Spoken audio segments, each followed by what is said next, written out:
Je lui dis, mec, là, je te fais confiance avec ma vie, tu vois. Ouais. C'est où que tu t'éclates le plus? Oh, YouTube. Hein. Tu sais, ça se voit. Hein. Je regardais le documentaire. Si vous regardez le documentaire après ce podcast, ça se voit, il y a des moments, ton réalisateur, il fait un documentaire. Ouais. Il y a des moments où on voit Mustapha qui parle à la caméra, mais ça se voit, il y a ton côté youtubeur qui ressort. Tu fais bien d'en parler. Il y a la séquence tennis. Ouais. Émotion de ouf. On est en train de raconter comment Mustapha a arrêté le tennis, grande déception de sa vie, il a limite les larmes. Et à un moment, il se tourne vers la cam et il commence à parler.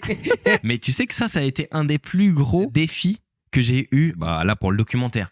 Parce qu'en fait, quand t'es youtubeur, tu dois animer. Et le documentaire, faut laisser vivre. C'est que la caméra, faut qu'elle devienne genre presque invisible. Au début, quand on a commencé le documentaire, j'arrivais pas. En fait, pour moi, genre, je devais gérer. Je te vois de temps en temps intervenir comme un youtubeur, je me dis, le Réal, il a dû à un moment le prendre entre quatre yeux et lui dire, arrête de parler. ouais. Vraiment, on a dû avoir cette discussion-là. J'ai donné toute ma confiance après. Et tu vois, c'est pour ça que à des moments, il y a des larmes, à des moments, c'est dur, tu vois. Et tu vois, quand on finit le film, on est en Algérie encore.